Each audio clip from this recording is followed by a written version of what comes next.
সোনামণিরা, এখন আমরা শিখব বিভিন্ন হামাগুড়ি দেওয়া প্রাণীর নাম। তাহলে চলো শুরু করি। সোনামণিরা, এটা হলো স্নেক। স্নেককে বাংলাতে বলে সাপ।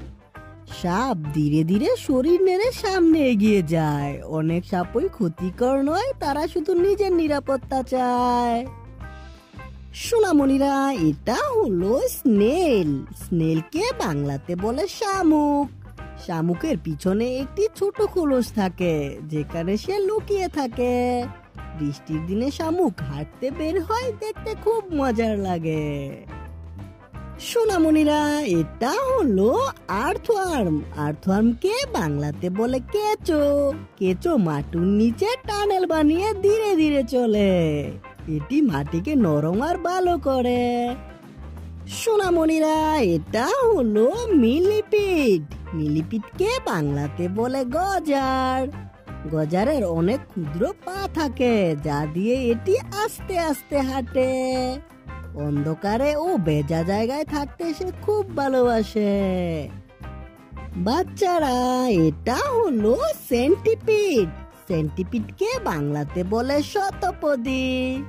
শতপদীর অনেক পা আছে, তাই এটি দ্রুত চলতে পারে। এটি ছোট পোকামাকড় খেয়ে প্রকৃতিকে পরিষ্কার রাখতে সাহায্য করে। সোনামণিরা, এটা হলো ক্যাটারপিলার। ক্যাটারপিলারকে বাংলাতে বলে শুঁয়োপোকা।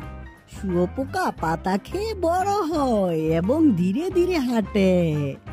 পরে এটি সুন্দর একটি প্রজাপতিতে রূপান্তরিত হয়।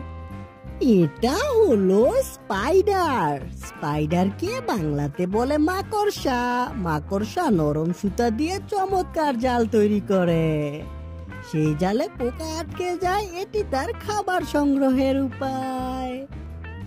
এটা হলো হারমিট ক্র্যাব।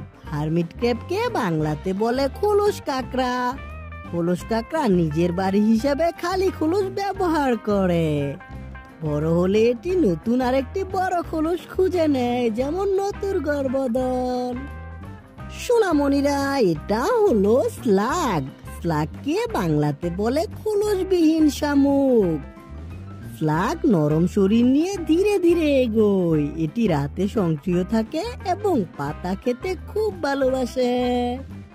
এটা হলো সালামান্ডার। সালামান্ডারকে বাংলাতে বলে সালামান্ডার। সালামান্ডার ভেজা জায়গায় থাকা একটি নরম ও রঙিন প্রাণী। এটি জল ও স্থল দুই জায়গায় আরামে চলাফেরা করতে পারে। সোনামণিরা, ভিডিওটি কেমন লাগলো? ভালো লাগলো অবশ্যই লাইক করে দিও আর বন্ধুদের সাথে শেয়ার করে দিও। দেখা হচ্ছে পরবর্তী ভিডিওতে। Bye bye.